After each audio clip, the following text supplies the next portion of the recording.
Shalom, berjumpa kembali dengan Bapak Ibu sekalian melalui program Bible Study Online CK7. Hari ini saya mengajak kita untuk melanjutkan pembacaan, pembahasan, dan perenungan kita melalui Yeremia pasal yang keempat dengan latar belakang yang sama seperti di pasal 3, ya, di mana Yehuda berpaling dan meninggalkan Tuhan, lalu mereka menyembah dewa-dewa asing yang sia-sia. Di pasal yang keempat ini, Allah dengan kesabaran mengajak Yehuda agar kembali kepada Tuhan, kembali kepadanya dengan penuh kelembutan, mengajak berbalik pesan disampaikan para nabi, khususnya lewat Yeremia ini. Dengan hati yang lembut Allah mengajak mereka untuk bertobat dan mereka berlaku setia. Panggilan yang begitu lembut yang datang daripada Allah ini, serta ketegar tengkukan hati dari bangsa Yehuda itu menyatu dalam pesan yang disampaikan oleh Nabi Yeremia. Nah, sebelum kita lanjut dengan membaca pasal yang keempat ini, sajak kita semua untuk masuk hadirat Tuhan. Kita mau puji, kita mau sembah Allah kita gemburkan hati rohani kita. Hinayasan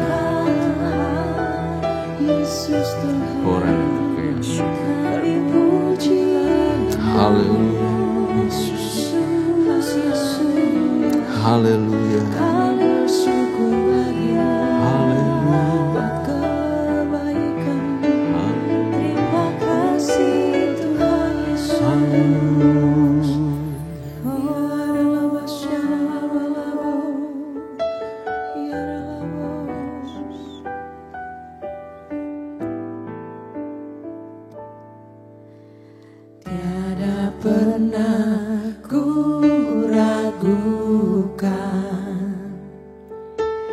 kasih setiamu ya Tuhan, setiap waktu dalam hidupku tak pernah kau tinggalkan. Meski langit tampak suram, awan gelap pun menghadang, hadapi badai, lewati gelombang, tak pernah kau tinggalkan diriku.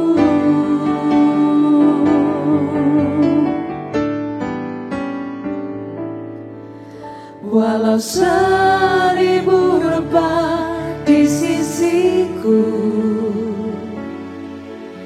kau tetaplah Allah penolongku. Walau 10.000 rebah di kananku, takkan ku goyah, sebab Yesus sertaku.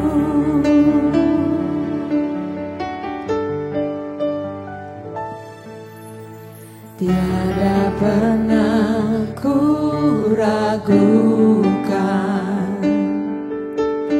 kasih setiamu ya Tuhan, setiap waktu dalam hidupku tak pernah kau tinggalkan. Meski langit tampak suram, awan gelap pun menghadang, hadapi badai, lewati gelombang, tak pernah kau tinggalkan diriku.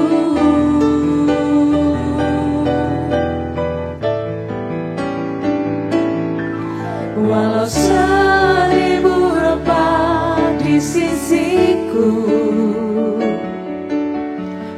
tetaplah Allah penolongku.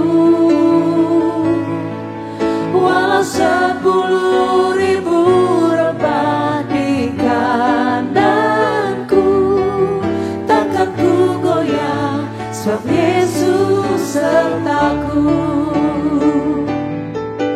Walau 1000 rebah di sisiku, Kau tetaplah Allah penolongku. Walau 10.000 rebah di kananku, takkan ku goyah, sebab Yesus sertaku. Takkan ku goyah, sebab Yesus sertaku. Takkan ku goyah, sebab Yesus sertaku.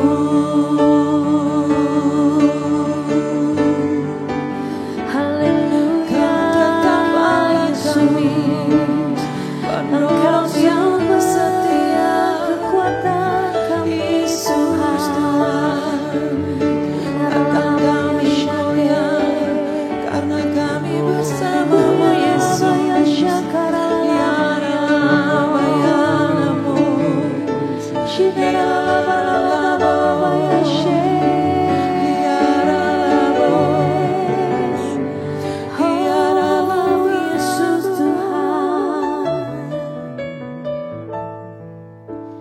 Ku kan berdiri di tengah badai, dalam kekuatan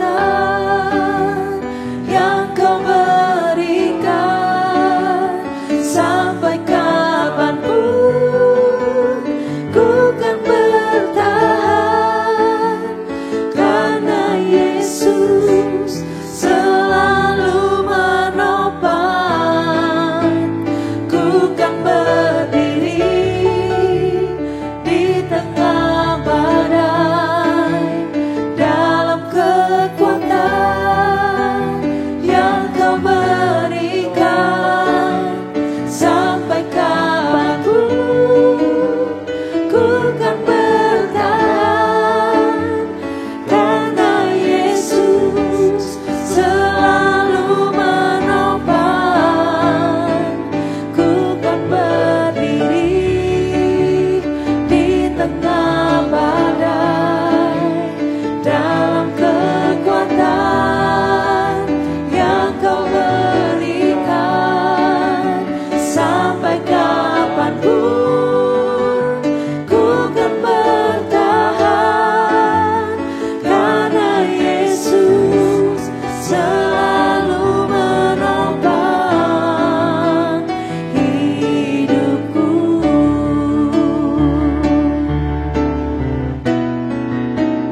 Ku kan berdiri di tengah badai, dalam kekuatan yang Kau berikan. Sampai kapanpun ku kan bertahan, karena Yesus selalu menopang. Karena Yesus selalu menopang. Karena Yesus selalu menopang hidupku.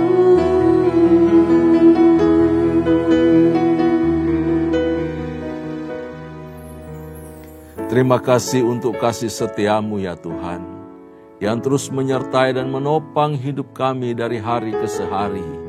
Kau bahkan memberi kami kemenangan lepas kemenangan. Kami kuat di dalam Engkau. Kami menikmati sukacita dan kemenangan di dalam Kristus Yesus Tuhan. Terpuji-pujilah namamu, ya Allah yang setia, ya Allah yang penuh kasih dan rahmat. Terpuji-pujilah namamu. Terima kasih ya Tuhan, hadir-Mu dan berkat-Mu di tengah-tengah kami ketika kami membaca merenungkan firman Tuhan dari kitab Yeremia pasal yang keempat ini. Tuhan menguduskan, Tuhan memberkati kami semua. Pengertian, hikmat, dan wahyu dari Allah mengalir atas kami semua.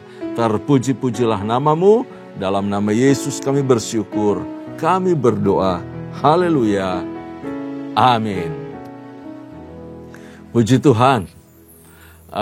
Melanjutkan ajakan Allah di pasal yang ketiga dari kitab Yeremia, bahwa Allah Israel itu masih bersedia untuk melanjutkan satu hubungan kasih, hubungan antara umat dengan Allah, hubungan antara Yehuda dengan Allah, hubungan antara domba-domba dengan gembalanya. Allah terus berharap dengan penuh kasih menanti Yehuda untuk kembali kepadanya, menanti Yehuda untuk bertobat, menanti Yehuda untuk meninggalkan dewa-dewa, berhala, dan menanti mereka untuk berlaku setia kepada Tuhan, untuk mereka berlaku adil dan hidup benar di jalan-jalan Tuhan. Tetapi apa yang Yehuda lakukan? Dari kelembutan hati Allah, kesabaran Allah menanti mereka. Ternyata Yehuda tidak menanggapi hal itu. Tidak ada itikat baik, tidak ada pertobatan dari mereka. Karena itu mari saya ajak kita semua membuka Alkitab kita di Yeremia pasalnya yang keempat ini. Kita akan baca lebih dahulu dari ayat pertama sampai ayat yang keempat. Buka Alkitab kita semua di Yeremia pasal yang keempat, dan kita baca dari ayat pertama sampai ayat yang keempat. Di Alkitab saya halaman 813, saya akan pandu kita membacanya. Demikian firman Tuhan. Jika engkau mau kembali, hai Israel, demikianlah firman Tuhan, kembalilah engkau kepadaku. Dan jika engkau mau menjauhkan dewa-dewamu yang menjijikkan, tidak usahlah engkau melarikan diri dari hadapanku. Dan jika engkau bersumpah dalam kesetiaan, dalam keadilan dan dalam kebenaran, demi Tuhan yang hidup, maka bangsa-bangsa akan saling memberkati di dalam Dia dan akan bermegah di dalam Dia. Sebab beginilah firman Tuhan kepada orang Yehuda dan kepada penduduk Yerusalem, bukalah bagimu tanah baru dan janganlah menabur di tempat duri tumbuh. Sunatlah dirimu bagi Tuhan dan jauhkanlah kulit khatan hatimu, hai orang Yehuda dan penduduk Yerusalem, supaya jangan murkaku mengamuk seperti api dan menyala-nyala dengan tidak ada yang memadamkan oleh karena perbuatan-perbuatanmu yang jahat. Bapak Islam Tuhan, untuk benar-benar kembali kepada Tuhan, Yehuda harus sungguh-sungguh bertobat. Yehuda harus mendekat kepada Tuhan dan jangan lari. Kemudian mereka harus bersumpah atau berikrar. Satu janji yang diungkapkan untuk mereka berlaku setia, berlaku adil dan hidup benar. Sehingga mereka merasakan berkat Allah mengalir bagi mereka. Dan ketika Allah memberkati orang Israel, orang Yehuda ini, maka bangsa-bangsa akan saling memberkati dan bangga dengan Tuhan. Jadi, oleh karena kesetiaan, ketaatan, hormat, takut akan Tuhan, hal ini akan mendatangkan berkat bagi kita, bagi umat Tuhan.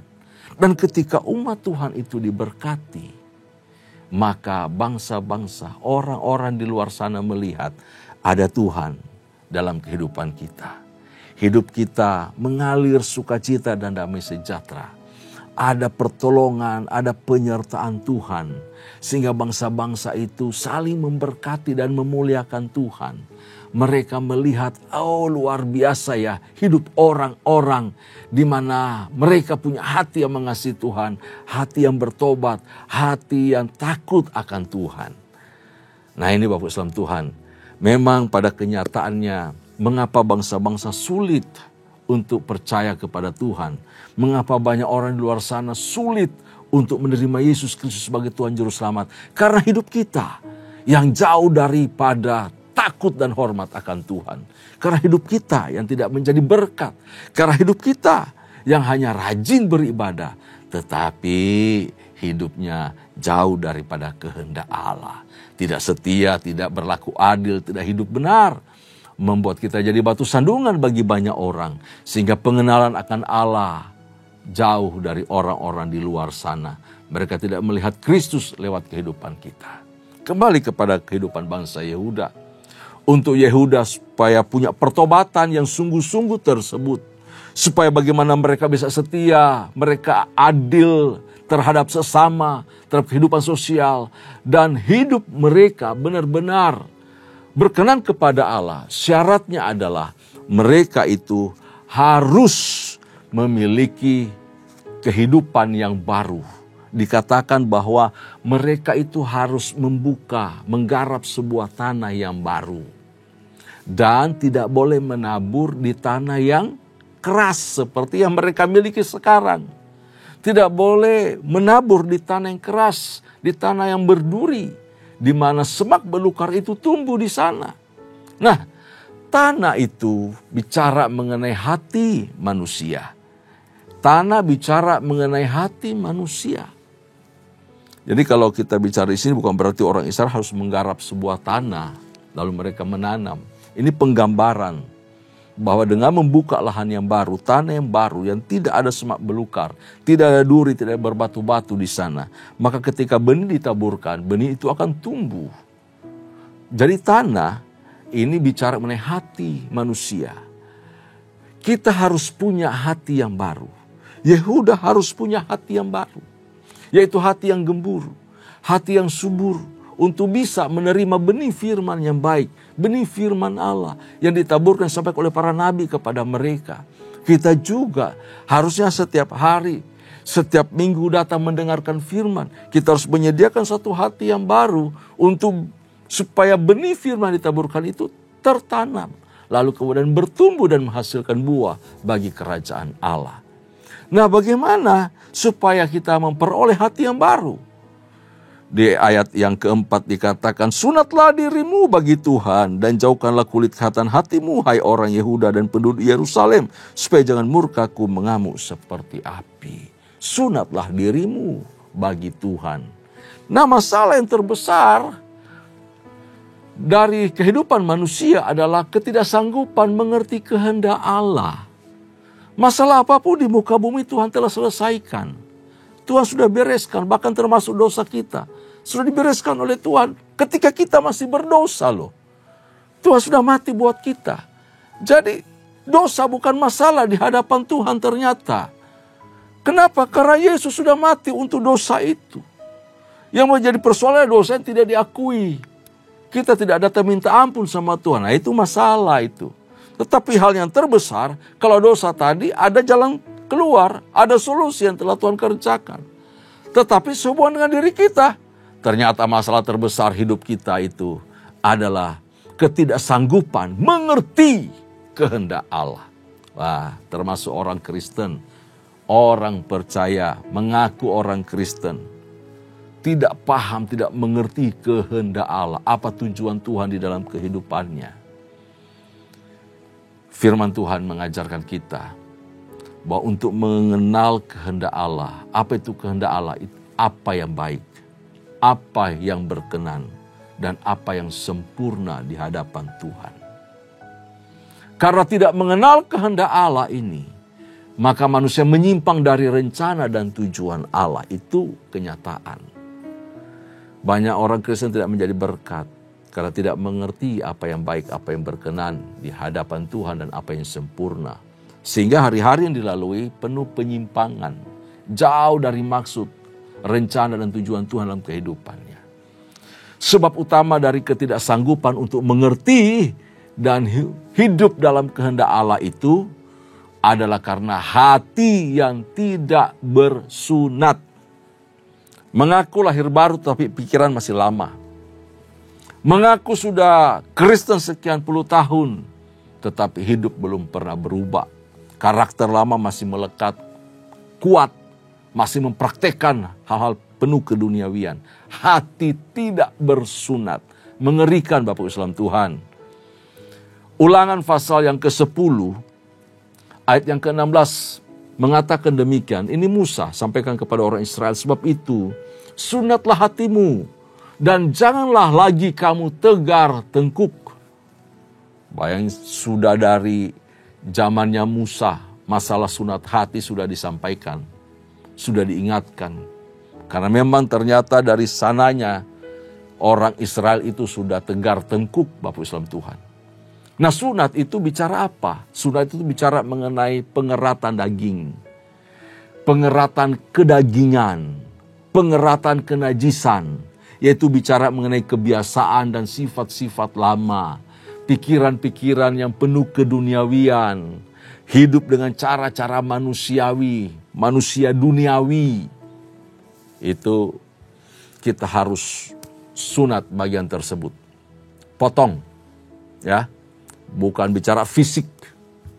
Bukan itu. Rasul Paulus juga bicara, ya, di Perjanjian Baru bahwa kita harus punya sunat hati. Sunat hati bicara apa? Karya rohani yang dikerjakan di dalam hati manusia, di dalam hati kita oleh Roh Kudus dan firman Allah. Supaya kita beroleh hati yang subur, dapat menerima benih ilahi, mengerti tujuan Allah dalam kehidupan kita. Kemudian dengan hati yang baru itu kita bisa tunduk taat pada kehendak Allah, pada tuntunan Roh Kudus. Disitulah kita dikatakan mengasihi Tuhan dengan segenap hati kita, dengan segenap pikiran kita, dengan segenap kekuatan kita. Di situ pula dikatakan bahwa kita adalah orang-orang yang takut dan hormat akan Tuhan. Bapak Islam Tuhan, apa tanda dari seseorang bahwa dia itu punya hati yang bersunat? Nah, tanda bahwa seseorang itu punya hati yang bersunat adalah yang pertama, tidak mencari pujian yang sia-sia dari manusia. Orang Yehuda berlomba-lomba untuk mengejar pujian, tapi pujian dari dunia, pujian dari negara-negara, bahwa mereka hidup di dalam dosa, pencarian keliru. Tidak mencari pujian yang sia-sia dari manusia, tapi sebaliknya mengejar perkenanan Allah, mengejar untuk hidup benar, hidup berkenan di hadapan Tuhan. Itu tanda orang bersunat hati. Filipi pasal 2 ayat yang ketiga. Nanti Bapak Ibu boleh baca di sana. Filipi 2 ayat yang ketiga. Selanjutnya yang kedua, apa tanda orang yang bersunat hati? Yaitu memiliki kerendahan hati dan tidak keras kepala. Jadi punya kerendahan hati, taat tunduk kepada Tuhan, tidak keras kepala. Itu adalah tanda orang yang bersunat hati. Nanti Bapak Ibu baca juga di Kisah Para Rasul pasal yang ke-7 ayat yang ke-51. Kisah Para Rasul pasal 7 ayat yang ke-51. Kemudian yang ketiga, tanda bagaimana seseorang dikatakan bersunat hati adalah tidak menaruh percaya kepada perkara-perkara lahiriah, perkara-perkara yang sementara, perkara-perkara yang dikejar oleh manusia-manusia yang ada di dunia ini. Sebagai umat kerajaan Allah, kita menaruh percaya kepada perkara-perkara yang datang daripada Allah. Itu tanda orang bersunat hati. Filipi pasal 3 ayat yang ketiga mengatakan demikian, karena kitalah orang-orang yang bersunat, yang beribadah oleh Roh Allah dan bermegah dalam Kristus Yesus, dan tidak menaruh percaya kepada hal-hal yang lahiriah. Jangan mengandalkan apa yang kau miliki yang bersifat dunia, yang bersifat fana, yang bersifat sementara. Percayakan hidupmu kepada perkara yang kekal, yaitu perkara kerajaan Allah yang menyenangkan hati Tuhan. Amin. Mari kita lanjutkan kembali bacaan kita di pasal 4 ayat yang ke-5 sampai selesai. Kita akan baca, Bapak Islam Tuhan, demikian firman Tuhan. Yehuda mendapat ancaman dari utara, beritahukanlah di Yehuda dan kabarkanlah di Yerusalem. Tiuplah sangkakala di dalam negeri, berserulah keras-keras, berkumpullah dan marilah kita pergi ke kota-kota yang berkubu. Angkatlah panji-panji ke arah Sion, cepat-cepatlah kamu mengungsi, jangan tinggal diam, sebab aku mendatangkan malapetaka dari utara dan kehancuran yang besar. Singa telah bangkit dari belukar. Pemusnah bangsa-bangsa telah berangkat, telah keluar dari tempatnya untuk membuat negerimu menjadi tandus. Kota-kotamu akan dijadikan puing, tidak ada yang mendiaminya. Oleh karena itu, lilitkanlah kain kabung, menangis dan merataplah, sebab murka Tuhan yang menyala-nyala tidak surut daripada kita. Pada waktu itu demikianlah firman Tuhan, raja dan para pemuka akan kehilangan semangat, para imam akan tertegun dan para nabi akan tercengang-cengang sambil berkata, Tuhan Allah, sungguh Engkau telah sangat memperdayakan bangsa ini dan penduduk Yerusalem dengan mengatakan damai kiranya ada padamu, padahal pedang telah mengancam nyawa kami. Nah, ini biasanya berseru seperti ini itu nabi-nabi palsu, dan orang Yahudi senang dengan nabi palsu.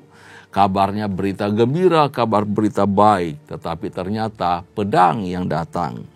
Ayat 11. Pada masa itu akan dikatakan kepada bangsa ini dan kepada penduduk Yerusalem, angin panas dari bukit-bukit gundul di padang gurun bertiup ke arah putri umatmu. Bukan untuk menampi dan bukan untuk membersihkan, melainkan angin yang keras datang atas perintahku. Sekarang aku sendiri akan menjatuhkan hukuman atas mereka. Lihat, ia naik seperti awan, keretanya kencang seperti angin badai. Kudanya lebih tangkas daripada burung raja wali.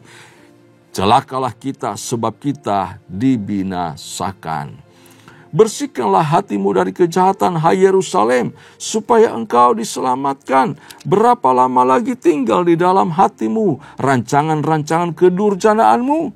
Dengar, orang memberitahukan dari Dan, mengabarkan malapetaka dari pegunungan Efraim.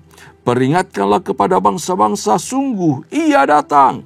Kabarkanlah di Yerusalem, pengepung datang dari negeri yang jauh. Memperdengarkan suaranya terhadap kota-kota Yehuda. Seperti orang-orang yang menunggui ladang, mereka mengelilinginya dari segala pihak. Sebab Yehuda telah memberontak terhadap aku. Demikianlah firman Tuhan.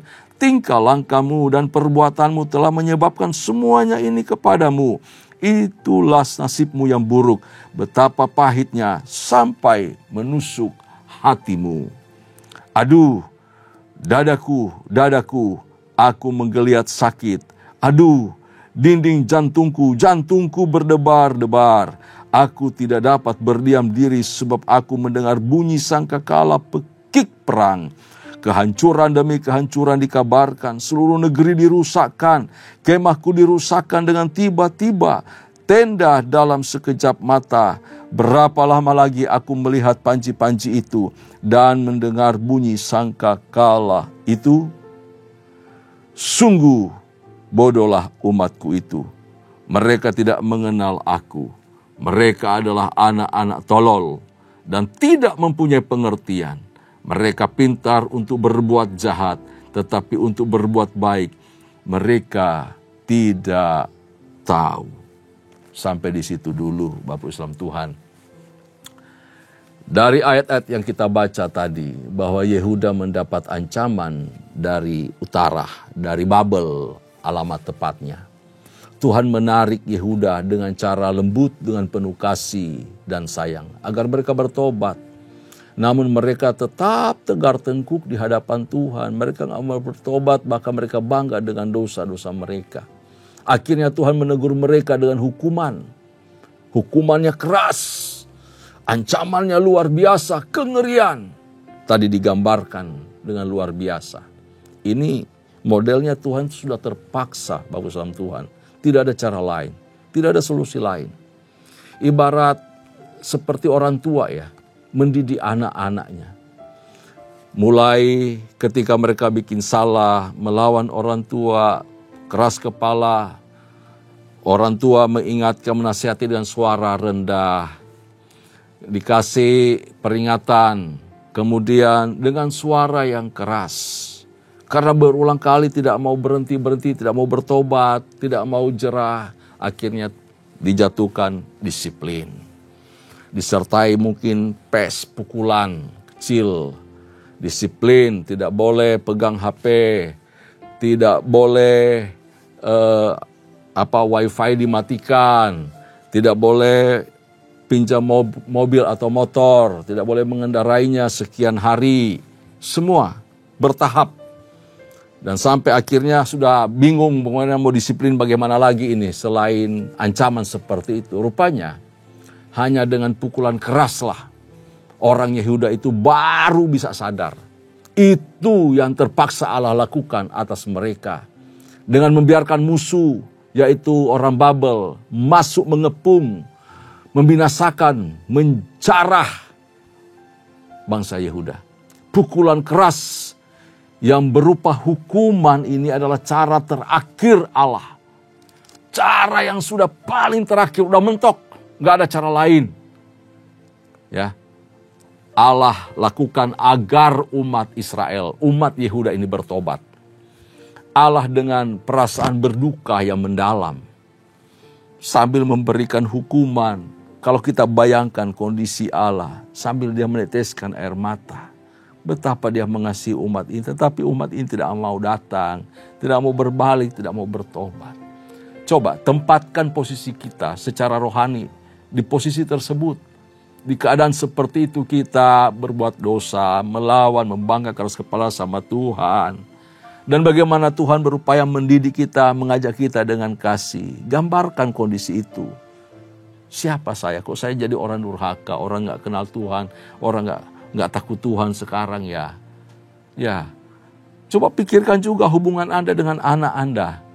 Jika anak Anda berlaku jahat, tidak hormat takut sama orang tua, berlaku kasar, tidak mau dididik, disiplinkan, apa respon Anda?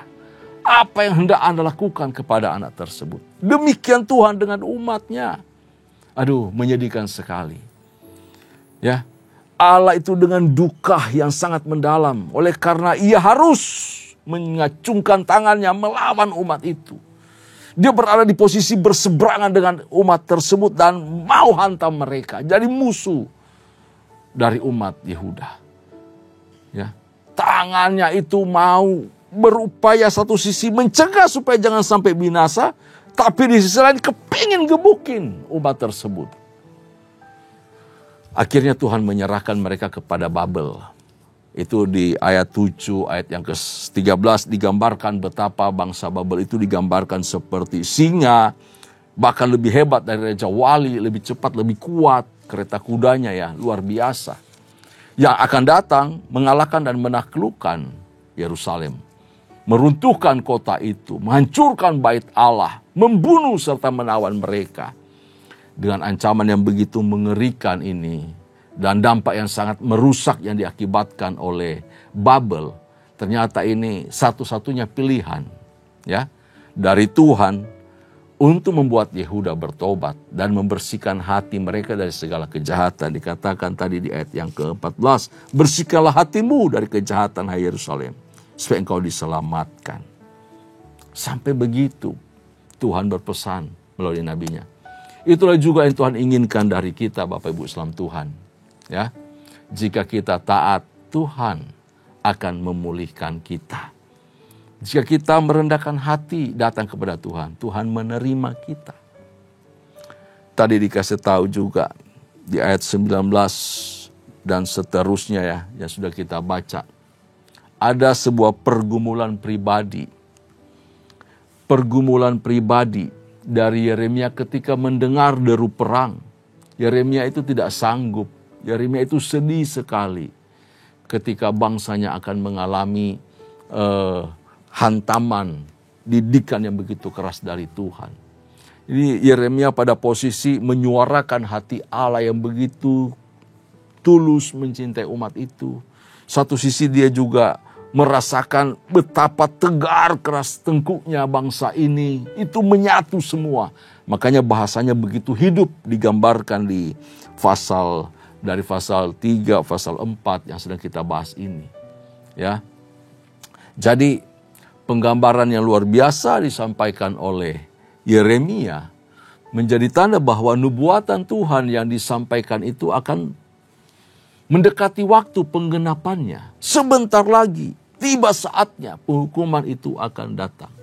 Akan menimpa umat Yehuda. Yeremia merasakan beban yang sangat-sangat berat yang akan ditanggung oleh bangsanya dalam penghukuman atas dosa-dosa mereka kepada Tuhan. Karena itu dia berharap mereka itu betul-betul memperhatikan semua peringatan-peringatan yang Tuhan sampaikan. Dan murka Allah yang begitu nyata digambarkan di sini. Dikasih tahu, jangan kamu bodoh, tetapi bijaklah. Nah, peringatan yang sama juga datang kepada kita orang percaya. Dalam surat Efesus pasal yang ke-5, kita harus memperhatikan situasi dunia di mana kita hidup sekarang. Jadilah orang bijak, arif dan bijaksana. Jangan seperti orang bodoh untuk hidup di tengah-tengah muka bumi ini. Peringatan, ancaman, hukuman adalah cambuk kecil dari Allah sebenarnya ya. Agar Yehuda itu bertobat, sadar. Sesungguhnya cambuk kecil itu pun adalah tindakan kasih dan anugerah Allah supaya kita kembali kepada Tuhan. Banyak hal Tuhan juga memproses kita seperti itu, Bapak Ibu Islam Tuhan. Dan itu adalah anugerah, itu kemurahan Tuhan supaya kita kembali kepada Tuhan. Anugerah yang disediakan Allah bukan untuk dipermainkan atau dijadikan alat untuk kemudian kita menyandera Allah. Oh, dia kan Allah yang baik, boleh dong kita tetap hidup dalam dosa. Dia kan Allah yang setia, dia pasti panjang sabar menunggu kita. Sebaliknya Bapak Islam Tuhan, anugerah itu perlu dilihat sebagai karya kasih Allah. Untuk menjangkau kita, menjangkau umatnya, memberi kelonggaran kepada kita. Ya, itu adalah cara Allah dengan kasih setianya menanti kita. Sabar terhadap kita. Yang tidak berdaya ini, yang lemah, yang butuh kemurahannya. Jangan dijadikan alat untuk menyandera Allah. Bikin alasan macam-macam. Saya nggak apa-apa hidup dalam dosa, sebab Allah akan mengampuni saya. Nggak boleh berpikir seperti itu. Ya, harusnya kita sadar, menghormati, mengasihi Tuhan begitu hebat, begitu luar biasa mengasihi kita. Kita serahkan diri untuk tunduk, hormat, takut akan Tuhan, dan berlaku setia kepadanya. Amin. Itulah Yeremia pasal yang keempat. Tuhan Yesus memberkati kita semua. Tundukkan kepala, kita berdoa. Terima kasih Tuhan untuk pesan-Mu lewat Yeremia pasal yang keempat ini. Kami mengucap syukur Tuhan berbicara kepada kami, mengingatkan kami di mana kami saat ini. Jika kami ditemukan hidup dalam dosa, kiranya waktu yang masih Tuhan berikan, teguran nasihat yang masih Tuhan berikan, kami respon dengan bijaksana. Untuk kembali kepada Tuhan, mengasihi Engkau, hormat takut akan Tuhan. Terima kasih Allah setia, terima kasih Allah yang benar, terima kasih Allah yang penuh dengan kemurahan. Kami mengucap syukur padamu. Dalam nama Yesus kami berdoa. Kekasih-kasih Tuhan, sebelum kita berpisah, mari arahkan hatimu dan terimalah berkat serta anugerah yang melimpah dari Allah Bapa, kasih sayang dalam Kristus Yesus Tuhan, serta persekutuan yang manis dengan Allah Roh Kudus menyertai kita mulai hari ini sampai parusia Tuhan datang pada kali yang kedua, bahkan sampai selama-lamanya. Setiap kita yang percaya dan terima berkat, sama-sama katakan amin. Tuhan Yesus memberkati kita semua. Sampai jumpa lagi.